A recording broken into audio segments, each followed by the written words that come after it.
The following program was produced by an independent community producer. The opinions expressed do not necessarily reflect those of the ECAT staff or board of directors.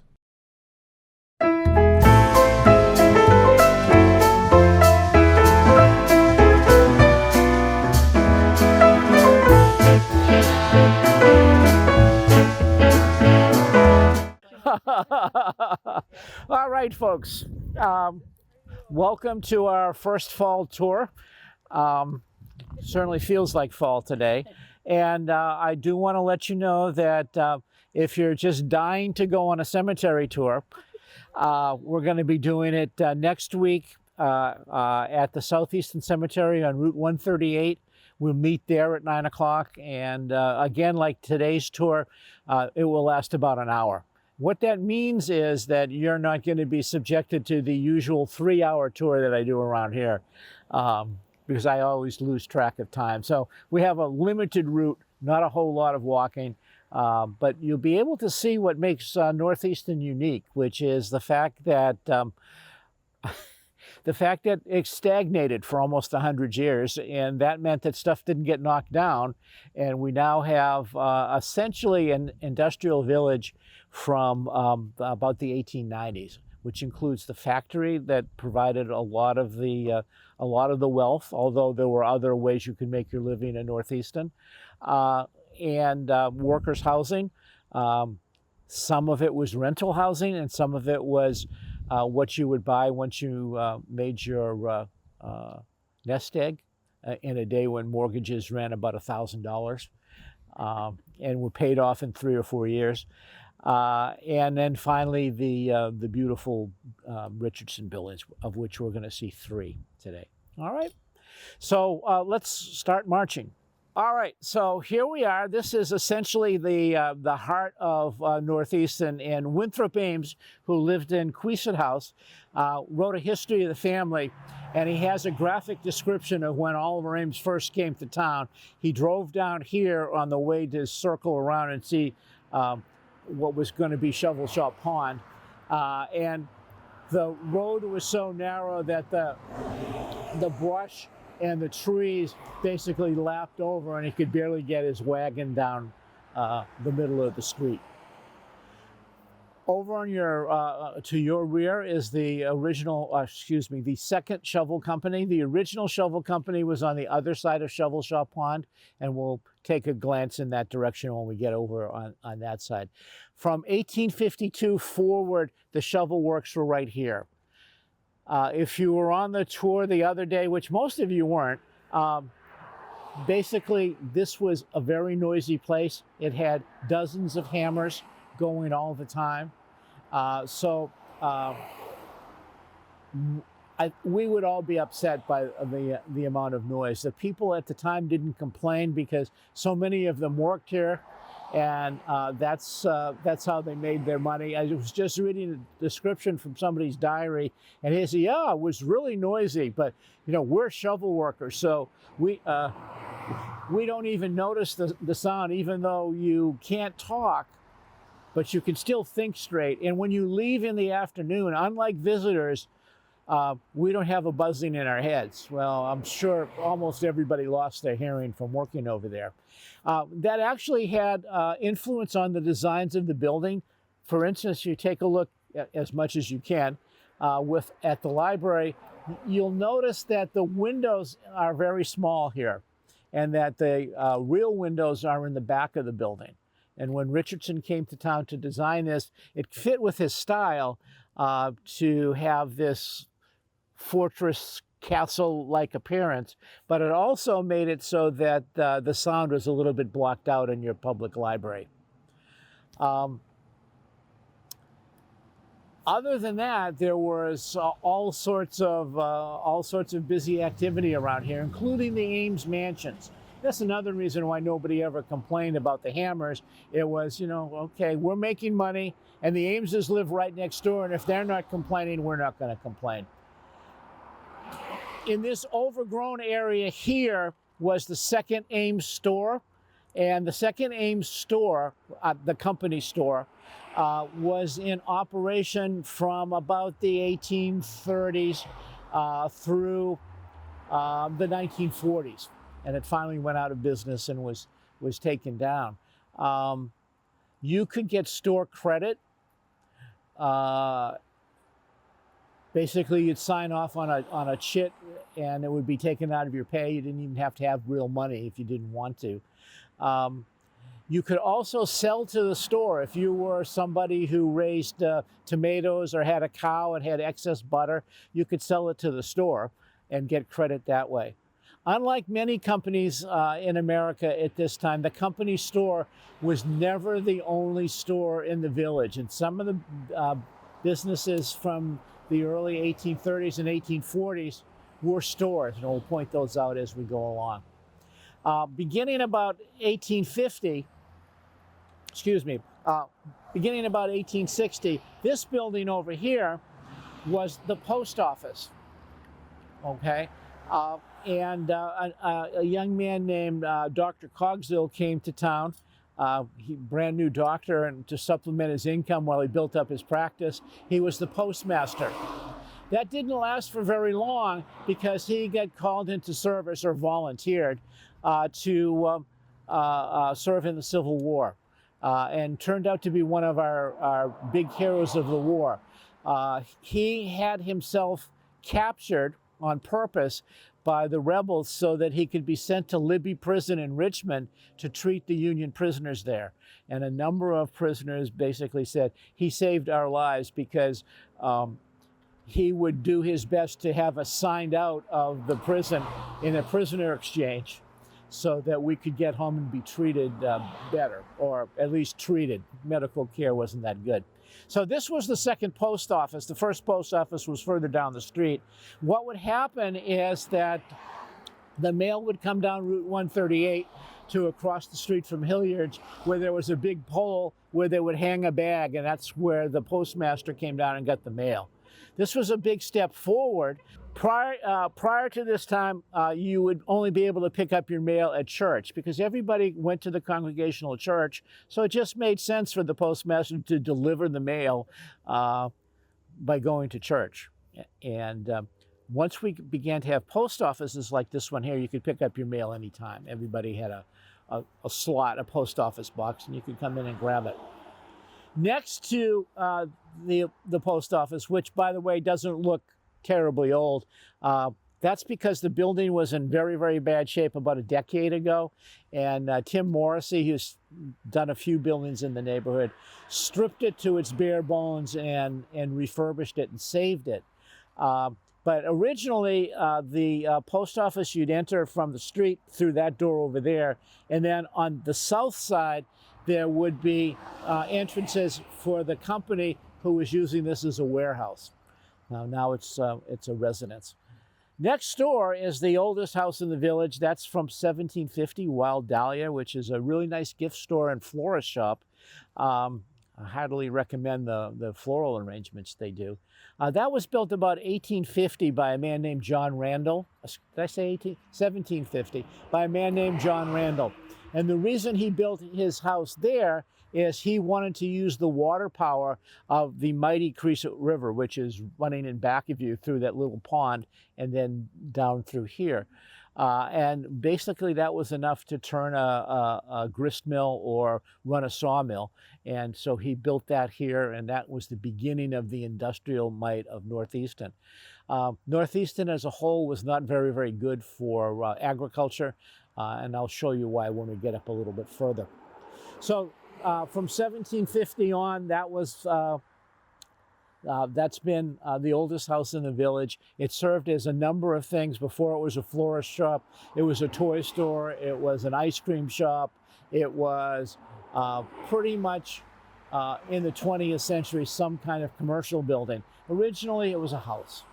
All right, so in back of you here, obviously, we're going to be taking a quick look at the Richardson buildings, and I don't want to make this about the Richardson buildings. I want to show you the other houses today, but it's important to note that Richardson only did 5 libraries, and this was the second one. The first one he did was in Woburn. So this was his second library. The first library, the Woburn Library, was substantially bigger than this one. We were a small country town, and this library was designed to have a capacity of about 25,000 books. And the Woburn Library was decided to be much bigger than that. I might have those numbers wrong. It was a small amount. And the Woburn Library also had a second piece, which was a museum. Their historical society was located in their library, and they had one back then. It was wildly criticized for not fitting together very well. There's a lot of decorations and things like that, more like the hall up above. So Richardson decided to go back to his training from France and make this very, very strictly geometrical. So basically he designed it on 10-foot squares. So if you measure the building, the front piece is 50 feet across in 10-foot squares. If you look at the stack wing, you can look at the windows and they mark off 10-foot squares, and then those are split at half to put the windows in. Basically, it's very, very geometrical. It fits together pretty well. The one part that isn't geometrical, Richardson buildings are never symmetrical, which means you could fold them together and one half is the same as the other half. But this is geometrical. What's unbalanced looking on first looking is behind the scaffolding and behind the danger zone markers is this wall over here, which seems to be random, but it isn't. It's made of two different kinds of carved granite, sculptured granite. And if you look at it, Richardson designed it so that it's, despite the fact that it's random, it's not. The big pieces reflect the light in a different way. It all kind of balances together. There used to be a legend that Richardson had the wall built, came out and looked at it and said, nope, that's not right, had it torn down and put up again. I don't think he did that, although he was notorious for cost overruns. This library was started in 1879, completed in 1881, and didn't open until 1883 because the endowment for the library was used to build it. They didn't have any money left over for books, so it took them 2 more years to get that organized. Once this was built, it became a free library, which was still a little bit unusual here in New England at that time. Most libraries were subscription libraries, so that was a big breakthrough, a gift of the Ameses, which seems to be very altruistic, but the idea here was the family believed that Yankees were the best shovel workers, and Yankees were good shovel workers because they were well-educated, sober, and religious, pious. So building schools, churches, and libraries helped the business as well as helped the individuals.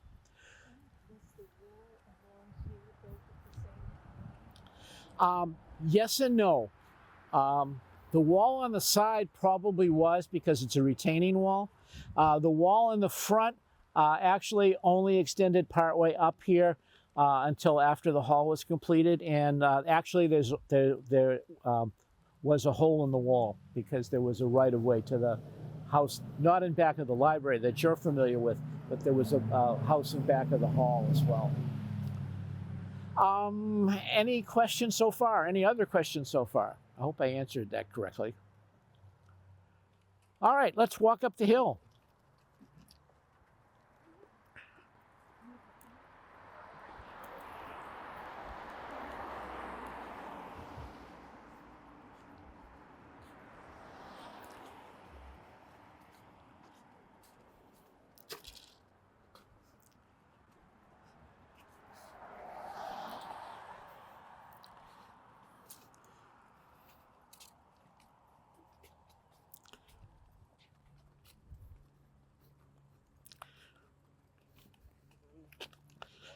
Good morning.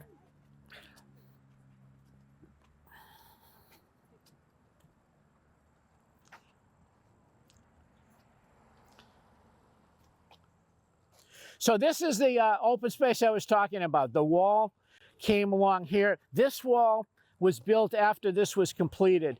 It's lucky they matched up. I'm sure there was some planning involved in that. But the way things go in Easton, getting one side to go along with the other side is not always the easiest thing to do.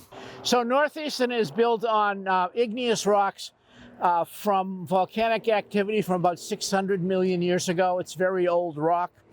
And some of the rocks that you can see here and in the stairway is actually a piece of volcano that came through. The way you can tell the difference between the granite, which is rock that cooled off underground, and the volcano is the rocks that reached the surface cooled off quickly and didn't have a chance to form crystals. So it's very smooth. It's essentially the same rock, but it's not. There's a volcano there. I always love to tell the students that there's a volcano there and they expect it to erupt while they're standing there. Usually hasn't happened. But the reason there was a gap here, again, there was a house in back here, and they actually had a right-of-way that enabled them to walk through the rock pile and get up on top there. I wouldn't recommend that today. The hall was originally designed in 1881 to be a memorial to Congressman Oakes Ames. Congressman Oakes Ames, is everybody familiar with the Oakes Ames story? He really was a great guy, except he got, no, I was going to say he got caught, but there's a better way to say that. He got embroiled in building the Transcontinental Railroad. And Congress in those days, I'm sure you guys have a hard time understanding this because it's not like that today. Congress was about as crooked as you could get. And in order to get the railroad going, Oakes gave out stock certificates to many of his friends who just happened to be in Congress and happened to be voting on railroad issues. He didn't think there was anything wrong with it, and it may not. It doesn't seem bad today. The guys that worked from the California end were much more crooked than our guys. And Oakes Ames was actually a pretty great man. He was, prior to the Civil War, involved in things like the Underground Railroad. Helping fugitive slaves escape. Not a bazillion slaves, but he did help some people, and we have records of that. He also voted for the 13th Amendment and the 14th Amendment, which were the foundations of equal rights in this country. So he died. Many people in town felt he died of a broken heart because he was censured for his activities on the railroad when those California guys got away scot-free. And he came home and died. His funeral was held on a little tiny church that was at the end of what's now the Rockery. We may be able to see that on the later on the tour because it's still here. Nobody threw anything away in those days, including houses and churches. So many things were moved. And that proved to be too small. So his brother decided that he would build a bigger church, which doesn't seem that big today, which is Unity Church down the end of the street. And we'll see that towards the end of the tour. So this hall here was built for whatever reason. Well, one reason was that Oakes Ames' son, Oliver Ames, wanted to start a political career. And one way to refurbish your dad's reputation was, wait 20 years and then have a big hullabaloo about dedicating a brand new building here. But what was this building supposed to be? Was it supposed to be the town hall? Was it supposed to be something else? The records seem to indicate that it would be the town hall, but the family, or at least in the person of Fred Ames, who is the president of the association, oh, no, it was always supposed to be a civic center. No. It was supposed to be the town hall, and the farmers in the rest of the town refused to have anything to do with that. So it didn't become the town hall. The town hall was a building down next to where the Civil War Memorial was going to be, as soon as the Ameses decided that this rockery was going to be the Civil War Memorial. So we have two Civil War memorials. And before you all, isn't that funny? Those people can't. We have two World War II memorials too. So the difference between the North and the South lasted a long time. But the hall was built. It never became the town hall. It served as our first kindergarten. It's designed the way many early town halls were designed, so that there was space for a business on the first floor. The second floor, where the auditorium is, wasn't really, that was where the town meeting was supposed to be. This was designed by Richardson. When Richardson got an idea, he stuck with it and just kind of changed the details on buildings. So this was sort of his idea for a casino building, a town hall, a public thing. You have the wonderful loggia out in front, and then you have the practicality in the back. One of the interesting things about this building is that all four sides are different from the other side. So the front is very important, and if we were spending a little more time on this, I'd tell you all the mythology that's associated with that. But suffice it to say that it basically tells the story of the year in many, many ways. This side over here was the side that really looked like a castle, and it has the only real gargoyle in Easton. That wolf's head that sticks out there was originally the drain for the little gutter, and the water would come out its mouth. Now there's a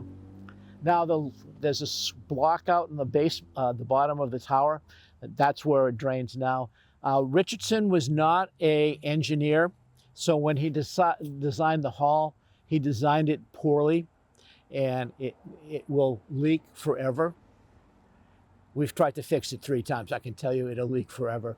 And it's because it was designed to have the water run down inside and then out. Not a good thing. All right. The backside is completely utilitarian.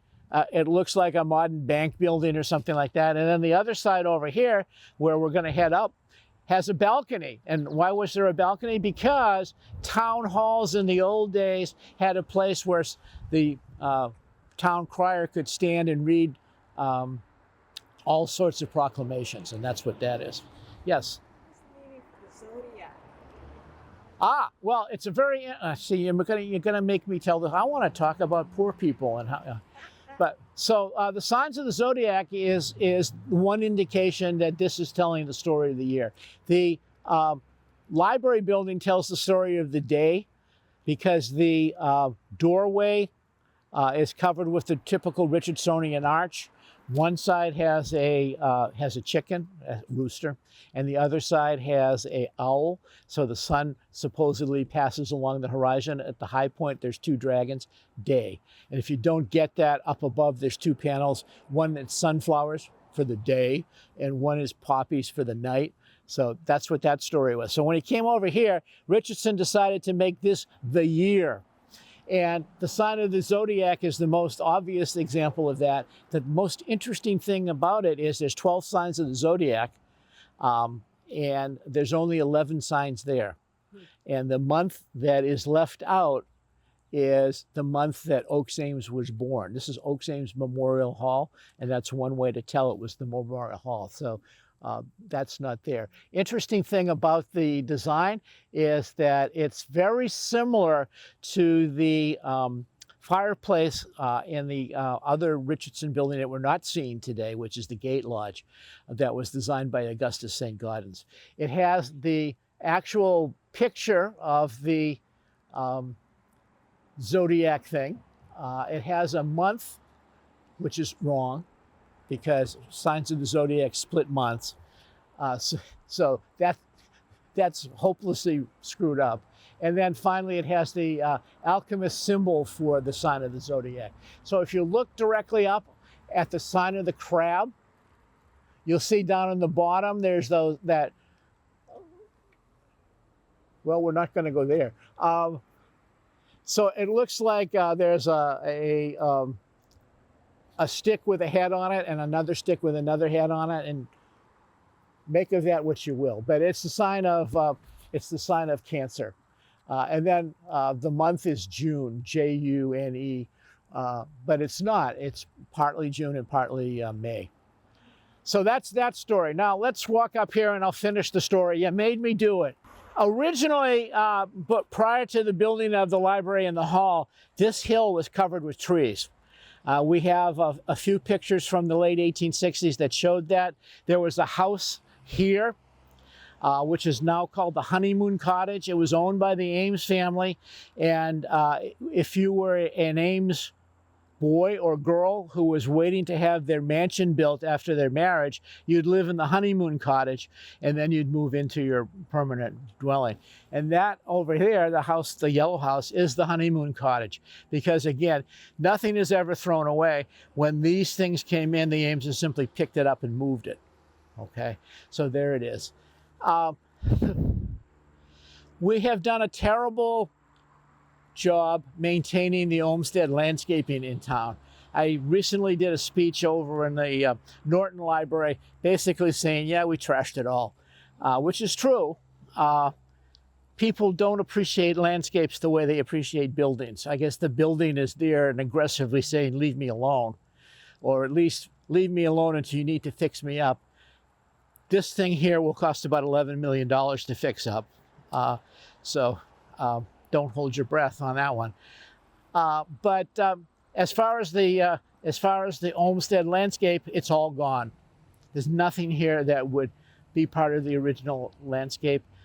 It's hard to tell what it would be, because when we were researching the rockery, we had one of the leading authorities on Olmsted landscapes to come out and do an assessment. And she says, well, maybe the trees over here, these two, were part of Olmsted's plan, because he wasn't really good about putting on his building plans trees that were already there that he was going to leave. So those could be original, but everything over on this side has been added since. Whew. The good news is we have the rockery, whatever that is, and we'll talk about that in a sec. And we have the stairs here. And the stairs were designed for Richardson by Olmsted. And what they were trying to do was make up for a possible problem with the architecture of the front. If you look at it and you don't like Richardson, basically it looks like a layer cake. You know, there's the first layer with the white frosting, and then there's the second layer with the red frosting, and then there's the layer where, you know, the bride and groom would be at the top. It doesn't hang together very well. Richardson was aware of that. That's one of the reasons that the windows are long, and the idea is to try to tie it together with the, you know, the windows reach down into the open space under the Richardsonian arches, the Romanesque arches. So as you go by, take a look here. You can see actually the drill marks for when this stairway was created. They cut the side of the hill off, and here are some of the marks where they were actually drilling. So it's pretty cool. Now, as you go up here, this is volcanic rock here. As you go up the stairs, take a look at the columns, and the columns have different plants and animals on each one, and they basically show off the seasons of the year. There's 4 sides to the column. It took us a while to figure that out. In fact, it took the architects forever to figure out. It was a 5th grader that said, wait a second, there's 4 sides. Don't they represent the seasons? And yes, indeed they do. One of the interesting things is the flower arrangements and the shrubbery and stuff.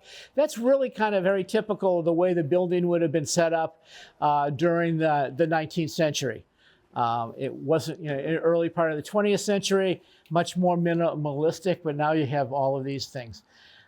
This is set up to be very practical. On the first floor, there was a small room here. Yep, that has a small stage, which was covered up for a long time. One of the things that Fred and his board have done over the years is the best they could to start to restore the building, and taking that wall down and revealing the stage, having the light fixtures like the original gas fixtures is another thing that he did. This room in here used to be a double room, which extended in this direction. But since the big use of this building now is for all sorts of public meetings, but especially the paying part of it is weddings. So this was set up as the bride's room, where she could come in and do whatever brides do. And this is the ladies' bathroom area. That was originally, this wall is new. And so there was a double room in here that could have been rented out as office space. And then next door, this is really kind of cool. What was originally the kitchen was the ticket office. And you'd come here and you'd buy your ticket. This is where the transaction would take place. And then you'd go upstairs. So this painting that I was yammering about down below is a copy of a French painting called Human Folly. And basically, it was really kind of fun to track it down historically because as a teacher, I oftentimes used projectors in the olden days before everything was hooked up through a computer. So we'd have opaque projectors. Well, opaque projectors actually started in the 19th century. So what happened was when the theater manager hired this to be done, the scene painter put a book in one of these opaque projectors and it flipped the painting. So this is exactly the opposite way the original painting was, but it blew it up enough to do it. Boy, with the sun on it, you can really see the crackleature in that and the hole. But yeah, yeah. We're concerned that when it's restored, it'll have to be restored in a way other than the way an oil paint is done, because this is more like whitewash than oil paint. So it's particularly prone to being washed away. The idea here is that this is a Punch and Judy show. And Punch and Judy don't present people at their best. The spear that you see sticking out is Athena, the goddess of wisdom, and there's a Cupid, and everybody is watching that. The person sitting with the young children is Socrates. The person with the robe over here and the gold stripe down the side is Dante. There's Diogenes over here with his lamp and his barrel. Remember, he was the man who decided to live simply and promote that as a philosopher. So he lived in a big barrel. And Alexander the Great was so impressed with him as a philosopher, he came to visit him in Athens. And he said to Diogenes, what can I do for you? What do you want? He said, stand out of my sun. So no shadows. And the light was I'm searching for an honest man. So there's all sorts of famous people in here showing off Human Folly. It was a French painter of the late Romantic period. It was a big, well-known painting of the time. And unlike here, where it's in the back, in the original Booth Theater, it would be above the stage over here. So one of the things I want to show you is this little metal pit right here. This originally was for the stage lighting. Have you ever heard of being in the limelight? Well, this is where the limelight was, and it actually burned, and that's why you needed a container that was made out of a metal here. Now, the other thing that you can notice pretty clearly today is that the stage has a slope to it. You would probably think, knowing here we are in Easton and this building needs a lot of repairs, the floor just settled, but it's not true. This was the way that stages were built from Shakespeare's time all the way through until the middle part of the 19th century. And at the time that this building was being built, there was a controversy. Should a stage be flat or should a stage be like this? And the answer was ultimately was going to be flat, but the actors of the time had to make an adjustment because they were used to this kind of stage. And just like going from silent movies to talkies, this was a big change. Why? Because if you were the star, you'd always want to be down in front, emoting. But, you can't just stand there. It's a play. So what you would do is you would go back further, and you'd still be seen because it's got a slope to it. And when you talked, you upstaged the people that were down in front. And that's where that term upstaging somebody comes from. So we have that original thing here. Now, it looks as if the Ameses hoped to have regular play productions. They were very much in touch with the Boston theater scene. Never seemed to happen here, but clearly this is a place where we still have a lot of artistic performances, and you can thank people like Fred for improving the acoustics of this building by putting the sound panels up and all of this sort of stuff. So they're very, very aware of the tradition of the performances here. One last thing that you probably don't notice is this has a spring floor. So Monday night we had our Grange meeting downstairs, and there was a library event up here. And when people, the young folks, were running around on this up here, it sounded like a thunderstorm because the floor was actually shaking, and that's the way it was designed to do, was shake, so that you could dance for a longer period of time and have a spring in your step. Okay, so that's that. Any questions? Are any of these Tiffany windows? They're more likely to be McPherson windows, and the reason for that is that the big Boston stained glass window church designer at this time was William McPherson, a Scotchman who came over to the country. McPherson did the side windows in Unity Church. We think he also did the stained glass windows in the Congregational Church at the end of Center Street. So it's more likely that he did these. McPherson never gets any credit for anything, but he's a significant stained glass maker because of the fact that he helped John Lafarge develop translucent glass. And you can see a little bit of that in his Good Shepherd window in Unity Church, which we aren't going to be visiting today, despite the fact I have a key. I'm on the Board of Trustees. I'm very proud to be the first non-Unitarian to be on their building trusteeship. They haven't thrown me out yet, have they? No. Okay. That is the Ames coat of arms, yes, the 3 roses, yes.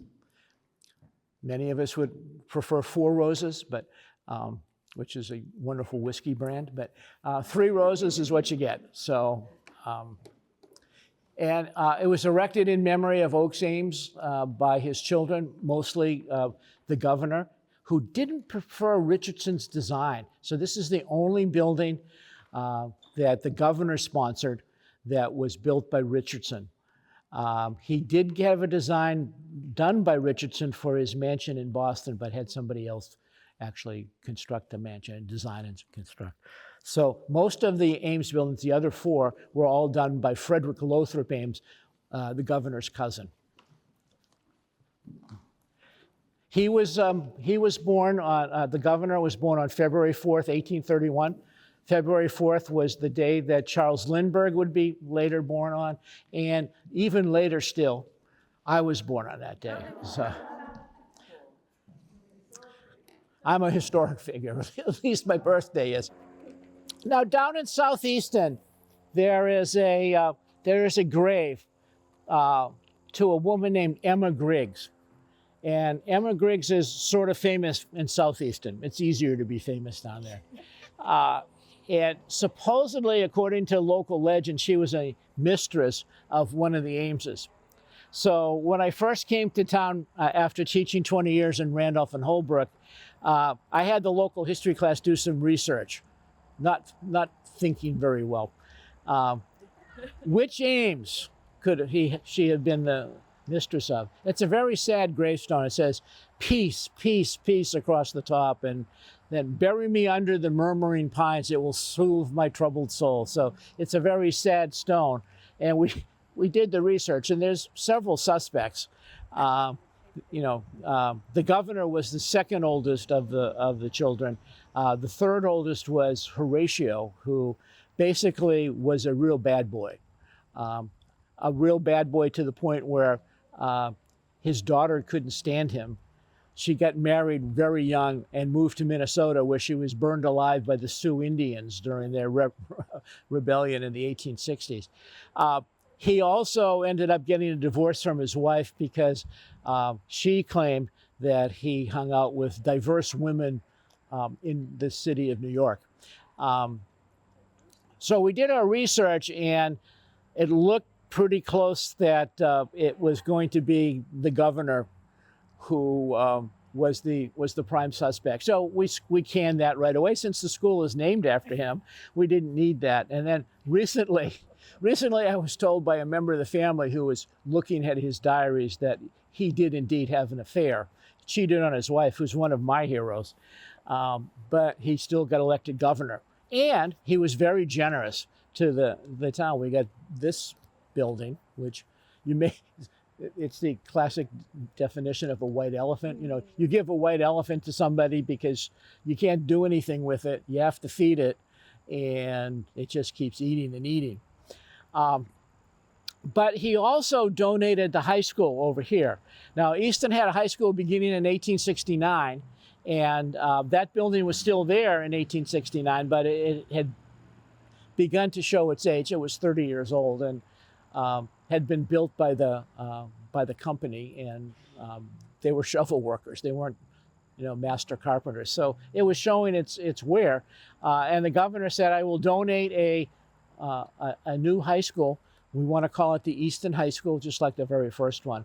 But embarrassingly, he died as the building was being constructed, and not following his wishes, the school committee decided to name it after the governor. That was fairly common in those days. Almost every single high school in the area was named for somebody.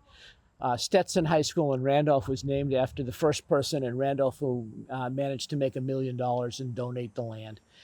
So this was there, but most of the ones have changed their names to the name of their town. Well, we've had the opportunity 3 times because there are 3 Oliver Ames High School buildings still around. And the legend is that when the farmers in town discovered that when they went for employment outside of town and they said they graduated from Oliver Ames, people thought they went to a private school. So we've kept the names. There are kids over in Canton who don't come to Easton to play sports. They come to Ames. We probably came close to being named Ames, but the folks in South Easton always put a break on that kind of jollity. Now I want to walk you across the street. We're not going to go up on top of the rockery because it's a disaster area. As you probably know, within 5 years of it being built, Olmsted disowned it. Don't tell anybody I had anything to do with it. People are going to say it's a mere rockery or jumble. And so the good people of Easton say, yeah, Memorial Cairn does seem kind of, doesn't trip off the tongue, Mr. Olmsted. I guess we will call it the rockery. And it's been the rockery ever since. Kids in the high school building could look down on it, and it looked like a squashed elephant. So the secondary name went from the Jumble to being the Jumbo because it looked like Jumbo the elephant. So that's the rockery. Olmsted provided some plantings for that. He told the Ameses that they needed to have a master gardener on staff to take care of that, and maybe a little bit over here, and also to have some way to water the plants over there. The Ameses hired guys that were sort of not working hard at the shovel works. There was a layoff period in the summer. They quarried the stones in the back over there, brought them over there, kind of threw them together, and then let the plants die. Never hired a gardener, never put the water in. And that's what drove Olmsted crazy. There's a long story attached to this. We almost lost it twice. There was going to be an attempt in the 1920s to turn it into a World War I memorial with a complete redesign. But the biggest problem came right after World War II when they were going to turn it into a World War II memorial. And the redesign would have made this have much less stone and much more concrete. It would look like a battleship rather than what Olmsted originally intended, which was to have the wall of a castle, symbolizing war, being conquered by the vegetation, symbolizing peace. Well, if peace could conquer war as quickly as the vegetation has covered up the rocks here, the world would be a much better place. Okay, almost nothing on there has anything to do with what Olmsted originally suggested. Back in 2000, the very first project sponsored by our CPA was the restoration of the rockery. It was falling down in the front. There's a whole story attached to that, which I won't take the time to trouble you with.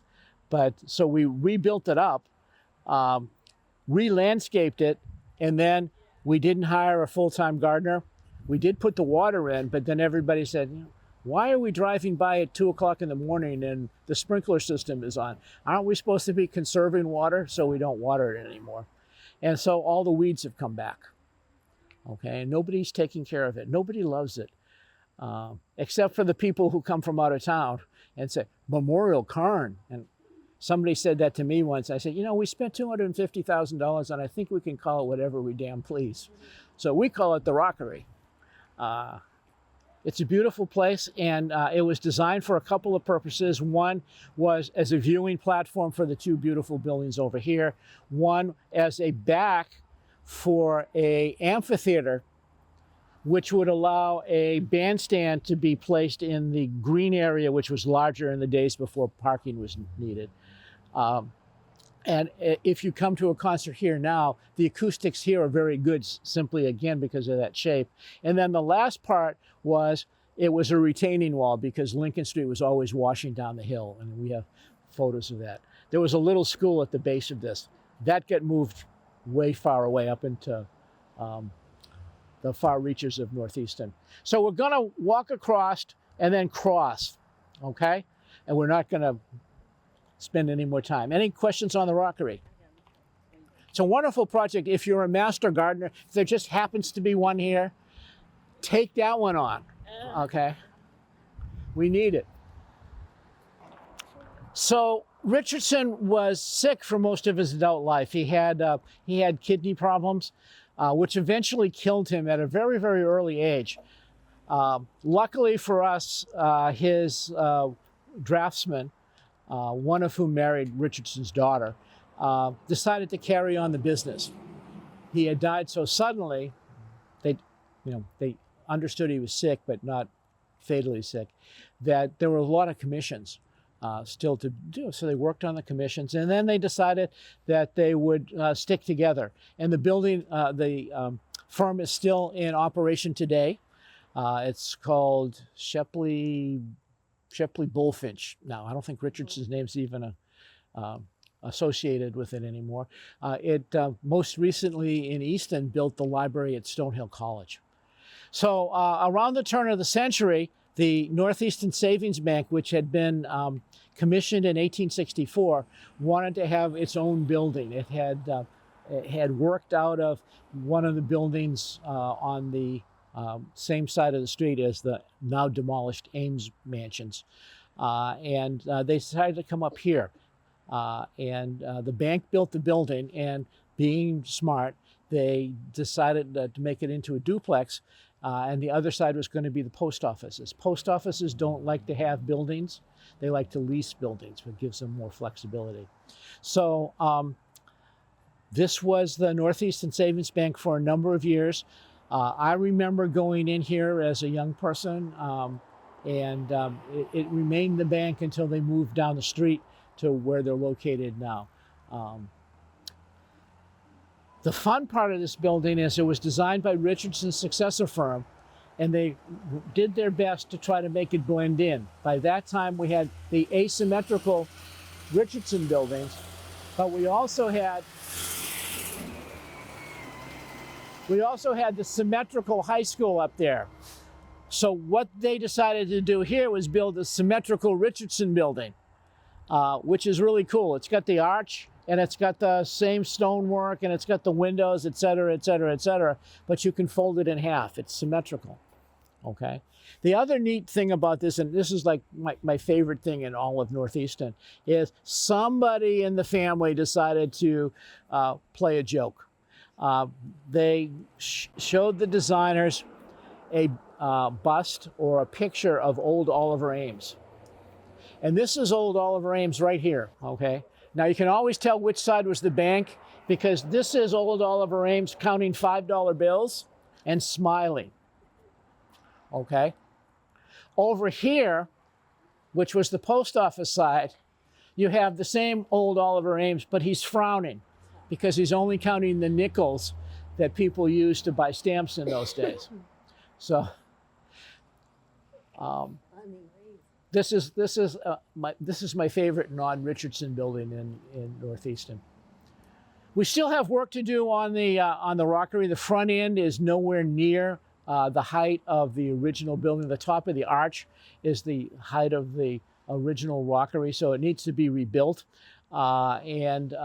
There should be an 85-foot tall flagpole on the top of that you can see from Brockton. Not that the Ameses had a Freudian issue, but they wanted people to be able to see the flag. We can't do it right now because the electric company is not very helpful when it comes to moving their wires. If we built that front part up, kids would be able to reach over and touch the electrical wires. You'd do that, wouldn't you? So the financial district of North Easton wasn't very big. I couldn't talk about it for more than 10 seconds before the bus drove through yesterday with the kids. It's not beautiful. It's not as big as Stoughton's. It's not as wonderful as Concord or Lexington, but it is what it is. And most of the buildings along here date from the period between 1850 and about 1920, with most of them in the 1850 range. This building here was built on property owned by the Andrews family, and the original member of the Andrews family started off almost as rich as Oliver Ames and had invested with Mr. Ames in what became known as the Red Mill Factory that's across the street from Stonehill, from Sheep Pasture at the bottom of Main Street here, and was doing really, really well and bought some really great stuff for his house, et cetera, and then he suddenly died and his family went into bankruptcy. But they recovered. They didn't lose the land here. And about 1850, 1855, this house was built. So it's pictured in all of the photographs of the site of the rockery. You'd look over the top of the old church and you'd see this building. This was important because the Andrews family had a barn right next door. So right here was a barn. And this was probably the most important barn in North Easton because it was our original fire station. We didn't have firemen in those days. South Easton didn't even think about having firemen. If your house was burned down, hopefully your neighbors would show up with a bucket. But here in North Easton, we had a few shoe factories, and of course we had the original shovel works. And so the Ameses paid for a pumper, a hand pumper, and the pumper and the hoses that went along with it was stored in the little barn right here. So this is the start of our fire protection program. When the original shovel works burned, you can imagine folks running from the other side of Shovel Shop Pond to come over here, get everything rolling and getting down the hill. And an eyewitness said, yeah, well, we weren't gonna save the factory, but the houses on Pond Street, we were able to save them. It was a big fire. What happened was Pat Quinn, the night watchman, dropped a lantern in a bucket of lacquer and caught the whole thing on fire. If I was his boss, I would have fired him. He continued to work for the company until his retirement about 30 years later, which kind of makes you suspicious. The other thing that was kind of suspicious, that Oakes Ames was a part owner of an insurance company, and the shovel works were at least partially insured. They may have wanted to get rid of that old building and come over here and put the new buildings up. And even the family says, yeah, it does look a little suspicious. Anyway, let's march down the street. Oh, wait a second, I have to point this out. This building over here, which is the dry cleaners, also appears in all of the early pictures of North Easton. It was also built around 1859 and was a market. I told you that the Ames store wasn't the only store. This was a meat market for many, many years, and it was also the home of Adams Express, which was basically the FedEx of the time.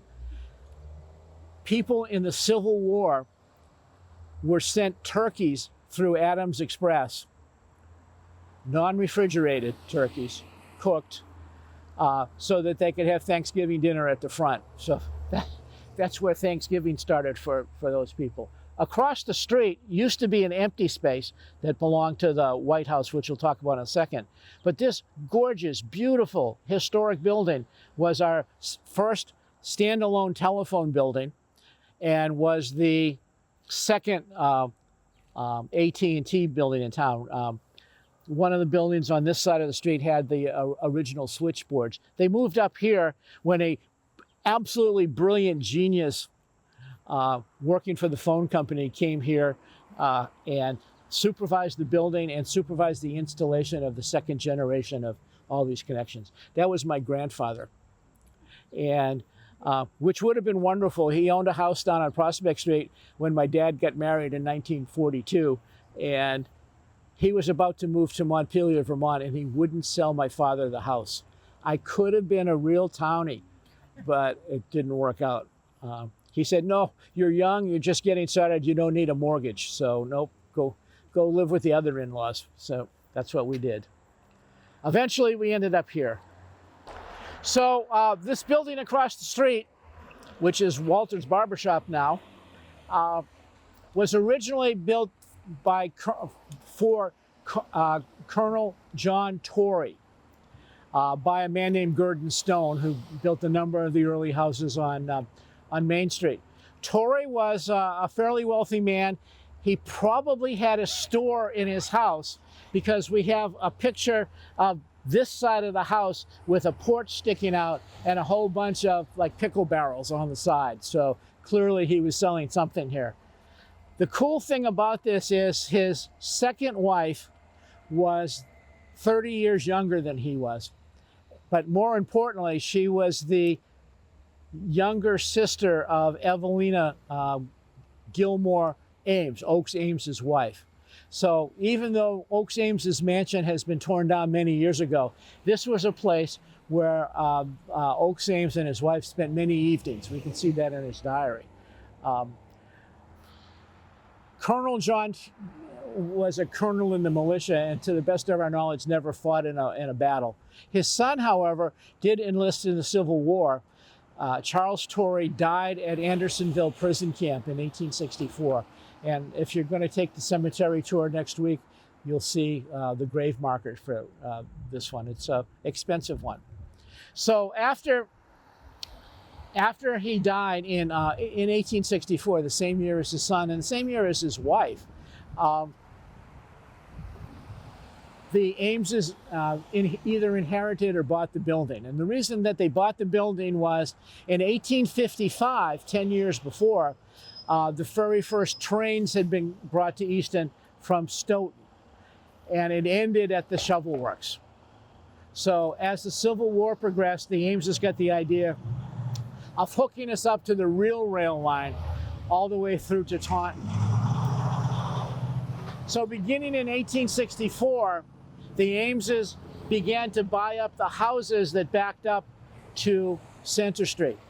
And they would buy the houses so they wouldn't have the hassle of people complaining about digging the railroad bed in back of the houses. And as soon as the trains went by, the houses were all sold back to people. So you have for a house like this, you have the very first phase, and then you have the second phase after the company sold out. They didn't actually sell this right away. It turned into a big tenement for workers. There were two kinds of houses in North Easton. There were the tenement houses that were run by the Ameses. There were 91 houses, mostly in North Easton, that were owned by the company, that were rented to people at essentially lower than standard rate. Those were eventually sold in 1931 at a big auction, and the people who were originally, or who were living in the house at that time, had sort of the right of first refusal. If they had the money, they could buy that house. The other kind of house occurred because the wages that the Ameses paid were generally very good. And if you saved your money within 5 to 10 years, you'd have enough money to buy your own house. Some of those houses you wouldn't buy, you'd buy a lot and you'd build the house yourself. The very first Swede who came to North Easton built his own house on a property down on Andrews Street. And so it was for the 25% of the shovel workers who stayed more than a few years, many people were bothered by that noise.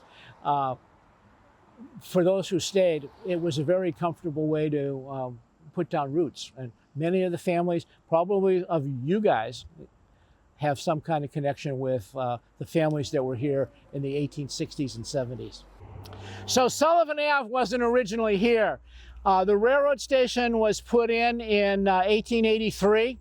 And the way that you would get there in 1883 would be go out around and come down Oliver Street and then go up Mechanic Street.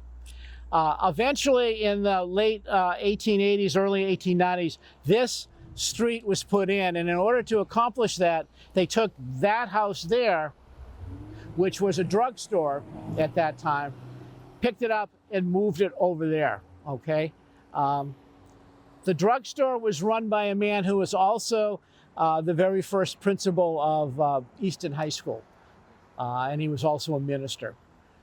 So he was a very, very busy man, very famous man in his time. The railroad cut is right in back of you. And it really was, it's a deep cut and causes all sorts of problems for the idea of bringing the train through North Easton. Back in the day, when some of us were young, there used to be a bridge here, which was a fantastic bridge, because if you gunned the motor from coming down here, you could jump the bridge, and many people did, okay? It was a tradition in Easton. We have a record from one of the old high school yearbooks where a teacher was accused of doing that as she drove from the high school to her house in Swedeville, down off of William Street. So the house here in back of us was built in 1859-ish, maybe a little bit earlier, and became the house of Samuel Ripley. Samuel Ripley married well. He married the daughter of John Bisbee, who was one of Oliver Ames's right-hand man. He was the guy that invented the way to drill holes in the handles of shovels and increase production. So he did very well. His house is still available to see on North Main Street. But the newlyweds moved up here, and the young man, Samuel, was a go-getter. And so what he did was he built this building across the street, knowing that one day's Bill's House of Pizza. No. Originally, the building was designed to be a store on the bottom, and his brother-in-law, Mr. Deneen, eventually moved in there and ran a grocery store for many, many years. And the second floor was going to be a hall where people could go and meet. And we know that this was in operation during the Civil War. Two interesting things. Number one was that it was the headquarters for the North Easton spiritualists. Those are the people that do table rapping and contacting the spirits of the dead. And they all appeared here in North Easton. And we do have some primary sources saying many people weren't fooled, but some people, including President Lincoln's wife, were very, very deeply into that idea of spiritualism. The other thing is, again, speaking about the Civil War, is this was the place where fundraisers were done for the Sanitary Commission. The Sanitary Commission was the precursor of the Red Cross, and they were doing fundraising events. And the irony there is that about a decade and a half before he became famous in North Easton, Frederick Law Olmsted was the first president of the Sanitary Commission. So the folks here were working for him there. And there were Christmas parties and dances. This was one of the centers. But most of the store buildings here and around the corner on Center Street had a hall involved in them. Now, we're not going to walk down the street because we are running a little beyond the late thing. I'm getting those warning notices. But I do want to point out that's the North Easton Grammar School. That was donated by Minnie Ames, Mary Ames Frothingham. It's one of the main reasons why many people, including my mentor Hazel Varela, felt that the new school should have been named after Mrs. Frothingham, the Frothingham School, rather than the Blanche Ames School.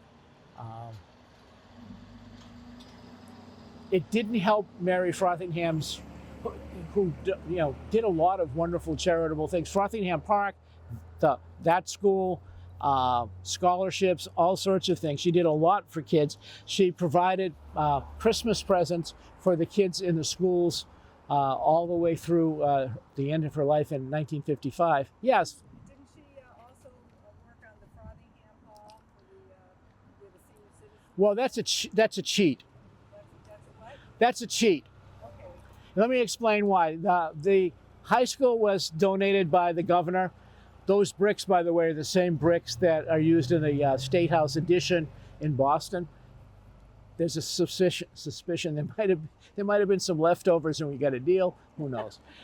But in 1902, Mary Anna C. Ames, the widow of the governor, decided that she would build a gymnasium for her husband's school. So it was originally the Anna C. Ames Gymnasium. That's the beginning of our sports program and the beginning of our music program. Unlike what you may have seen in the Blanche Ames film, which I was associated with doing, but I couldn't convince them. They needed a villain, so the mother-in-law, who was Mary C. Ames, became the villain and Blanche became the hero. But Anna was a suffragist, and she worked really hard at it so that her gymnasium, boys are for sports, right? Nope. Boys and girls had to have equal sports right from the start. And when her friends criticized her, oh, girls are so fragile, she invited doctors and her friends to come watch a girls' basketball game, which was full court in those days. And after the game was over, they were all tested for their blood pressure and the heart rate and all of that sort of stuff, proving the point that girls could do whatever boys could do. Which was super. She also sponsored the music program, and if you were really, really good, whether you were a boy or a girl, you could then perform in the Anna C. Ames Band, and the Anna C. Ames Band played in suffragette parades. So it was a great deal. She was a great lady. In 1917, she died, and the entire sports program, which she was paying for, kind of went into limbo. Blanche and Oakes at Borderland paid for a couple of years, and then Mary Frothingham's husband was one of the founders of the American Legion. And they said that would be a perfect Legion Hall for the town. So they bought it, and that's how it became Frothingham Hall. Whew. All right, we're going to move down there. All right, over here, the school, there's a little marker over there, which is a lovely little story. That tells the story of Matrano's Garage, which was between Bill's Pizza and the wall that you see over there. And when it was torn down, we fought it for a long time. When it was torn down to provide easier access to the parking for North Easton, Doug King agreed to put up that plaque and pay for it. Well, it's an expensive plaque. It was a $1,200 plaque. So one of the members of the Historical Commission stewarded that through the design phase and then took it to Doug and said, here it is, and here's the bill. And Doug looked at it and said, wait a second, my name isn't on this. So he came to a Historical Commission meeting and said, Doug, the only thing we can put on there is demolished by Douglas King. He said, I don't care, my name should be on there, I won't pay for it. So the poor member of the Historical Commission had to end up paying for it. It wasn't me, thank God. But that's the story there. Doug likes to have his name on stuff. Okay. I would have put demolished by. Yeah. He would have been fine with that. I just wouldn't do it to him. All right, down the hill. So eventually what happened is the good people in North Easton built houses, and the area became fairly densely settled, and it was realized that they needed a more permanent fire department. And in 1894, this building was built as the town fire department. The tower had a fire bell in it, but it also was a tower where you could dry the hoses. The hoses would be hoisted up after a fire, and they would drip dry off of there. The neat thing about this is they had one hell of a party when they dedicated this in 1894. And when the Children's Museum came along and it was time to redesign it, they looked in the rafters and all the empty whiskey bottles from the original celebration were still there. So we got a few of those at the Historical Society. This is built in the stick style, and it's relatively rare in Easton. By the 1890s, the shovel works was pretty stagnant. The shovel works itself was becoming sort of obsolete. The family was dedicated to the town, so they didn't want to pull the shovel works out, but they were building factories and consolidating in other towns as well. Eventually, in 1952, they moved out, but they came close right before World War I. They came close right before World War II, but they hung in there. There wasn't much building going on, so there weren't a lot of opportunities to build houses in this style. Okay. After the fire department moved out, it became the Civil Defense headquarters. I imagine they had some parties there too. Basically, North Easton was a separate fire district from the rest of the town. So if there was a fire in South Easton and they appeared, it was like somebody from West Bridgewater coming over to help put out your fire. And eventually we ended up with a town-wide fire department, but it took a long time. And even then, it was a volunteer fire department. So there were 2 or 3 people here that were full-time firefighters, and then everybody else that wanted to be a firefighter could be a volunteer. And the alarm would ring, and there was a complicated system of bells that told you where the firebox was. You'd report to that firebox, and then you'd be directed to the fire, and they'd all show up and put out the fire, hopefully. It was a pretty inefficient system, but it was a lot of fun. Yes? They had the volunteer fire department for many years afterwards, because I remember my roofer was on the roof, and they went off at the police station and fire station up on Wilford, and he was out like a flash. Yep. He said, that's my area. Yeah. I was living on Bay Road and when I was in high school, and that's the 1960s. And there was a fire in our neighborhood, and all the volunteer firefighters showed up as well. So it was, it worked. Yes. Yeah, they were dedicated, absolutely. And it was a lot of fun, too, for them. All right, we're going to march down the hill.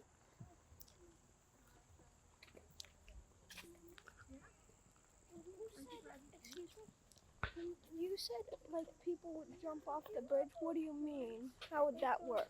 Oh, so you drive really, really fast, and the bridge was like this, like a little ramp. Yeah. So if you hit it just right, your car would take off and then land a few feet. Wow. Yeah. Yeah, like riding your bike up a ramp and jumping it. Yep, which I don't recommend. Not that I didn't do it with my car, but it has 4 wheels. Speaking of doing work, this is our amazing World War II memorial. This is one that even somebody from South Easton like me can't complain about. It's incredibly beautiful. It's well designed. Most of the work was done by the veterans themselves, particularly the World War II veterans. The later editions of Korea and Vietnam, they had some help, but the original guys are all older World War II veterans. There's a lot of symbolism attached to the flowers and the plantings. They're all from places where our soldiers fought. The names of all the people that were in the service in World War II, Vietnam, and Korea are over there. And anybody who died in service has a gold star next to their name. We have a correspondence going on right now with a gentleman in France. In 1945, one of our boys died in his village, and for the last 80 years, the village has honored him by putting flowers on his grave every French Memorial Day. So for the 80th anniversary, they want to do a program for their schools. So I took a picture of his name on here, because we do have 2 World War II memorials. I took a picture in South Easton, and he also has a recognition on his gravestone and at the corner of where his house was. So he's well recognized, but I'm in my 70s, and I'm one of the last people who really kind of remember living World War II veterans. I mean, they're passing from the scene. I guess people from the Vietnam era are the ones that are passing away today. So we should do our best to remember them. That's why it's important that we have Memorial Day and Veterans Day. Memorial Day at the monument in the center, and Veterans Day up here. Yes. What was his name again? His name was Robert Haglund. Okay, he lived in Swedeville on Reynolds Street, and was a member of the Lutheran Church. And you know, the Lutheran Church published their letters to the boys and girls who were serving overseas, and they announced the death. And they also got the letters back, which they haven't published yet. And there was he was very, very well liked, a real nice, happy-go-lucky kid, and he was killed very late in the war. So it's kind of sad. So as the shovel works got bigger and bigger on that side of Shovel Shop Ponds, they needed more people to work.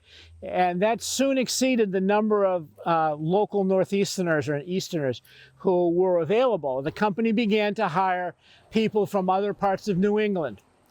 Smart folks in town here began to rent out rooms to those folks that were coming from out of town.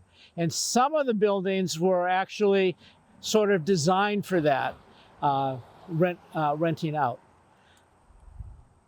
In the 1820s, the Ameses began to say, we're going to have to do something on our own. And they built a boarding house over here, and soon there were several other buildings on this side. This area became known as Ramcat. I'm not going to cast aspersions on any of the cats, but it was a pretty lively place. One person violated the mores of the time so badly that they were ridden out of town on a rail, and they didn't quite make it out of town. It was a fatality for that. The action here was a little scandalous. This was kind of the red light district of the town for a while. Things began to settle down, of course, eventually. The Swedes came to town, and they were sturdy, wonderful people who were really interested in doing things like pushing their Swedish heritage, which is really cool. They brought Christmas to Easton. Before that, we didn't have much of a Christmas here. Anyway, in 1855, the original railroad station was built here. That was basically a big shed with a hole through it for the train to drive through. So if you wanted to wait on under cover for the train to show up, it was covered with smoke and grime and dirt.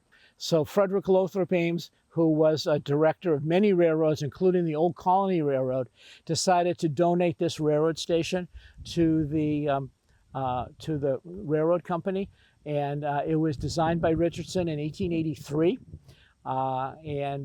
Richardson had become incredibly interested in Japanese art, and so this is built with a roof that mimics Japanese housing design. So the Historical Society is now, it used to be open until fairly recently every day except Sundays, and then Sundays were our open house days. It's now open 2 days a week.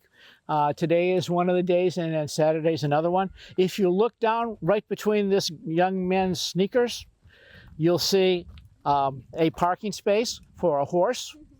The horse would pull up, and you would take its reins and tie them off on those things. There's a number of them along here.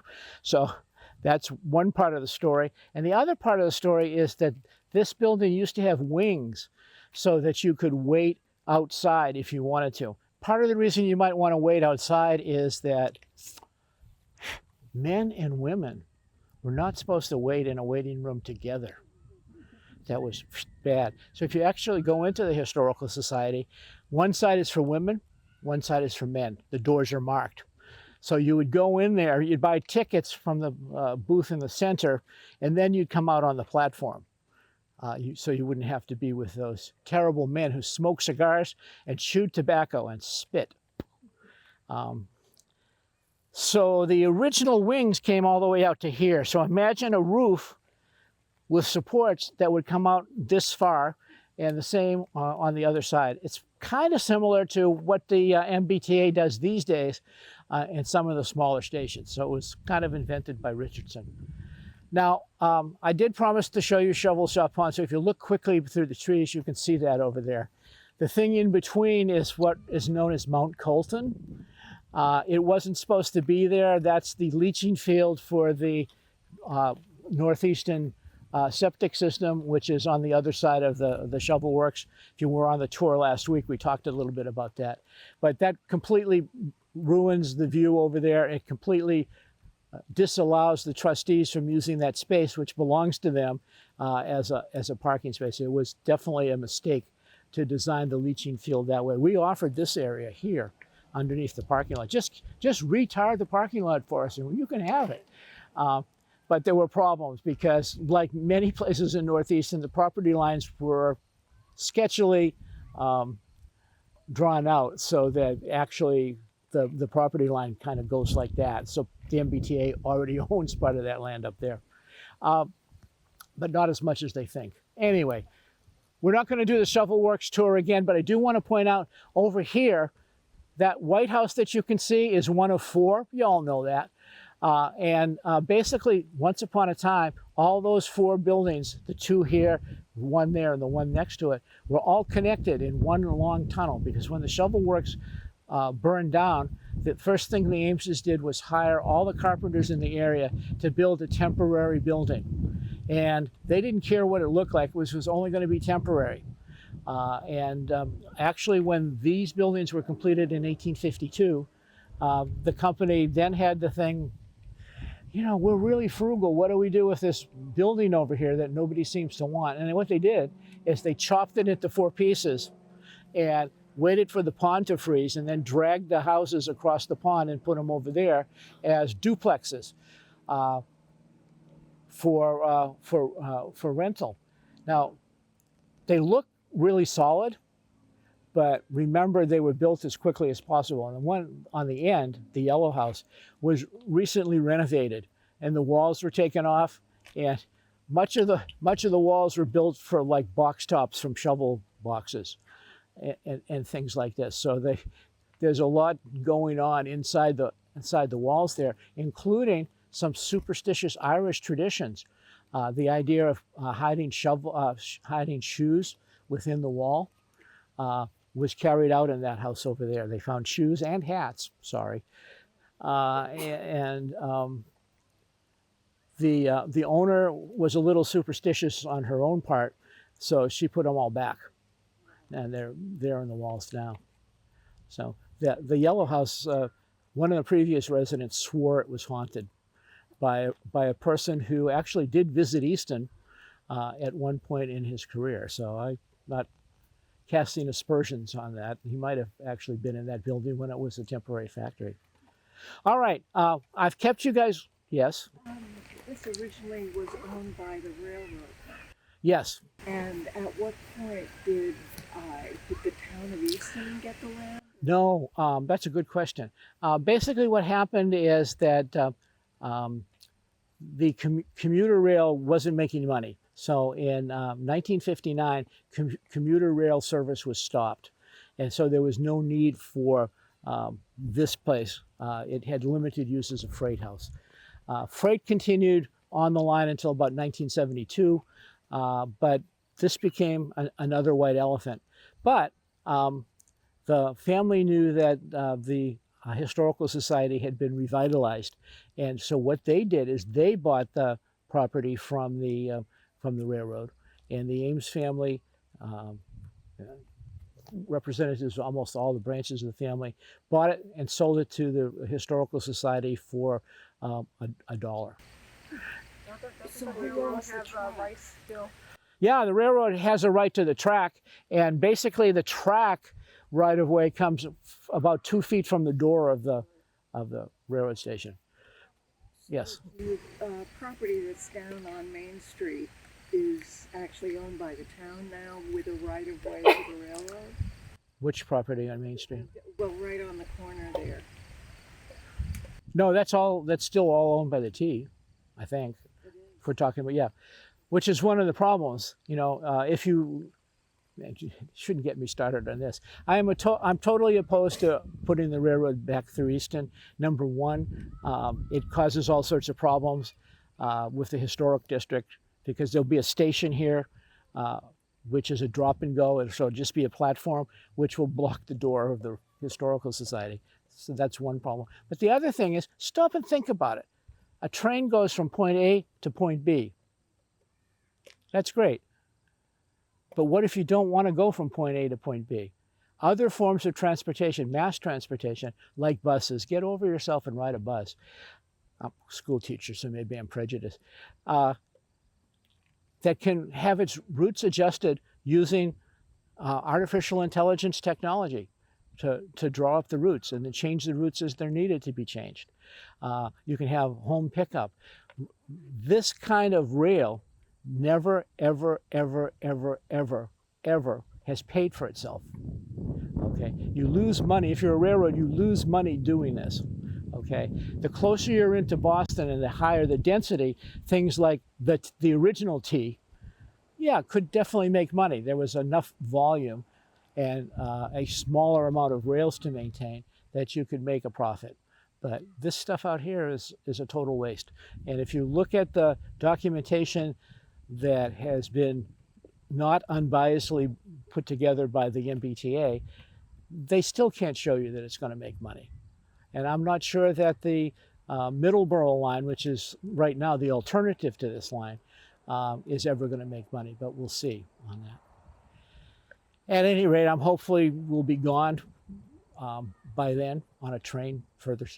I'm going to end the tour here-ish, and we're going to just walk across the tracks and through the shovel works. And yeah, I know it looks a little overgrown. The T won't mow it, and we won't mow it, so nobody gets it mowed. But if you follow me and walk carefully, you might live.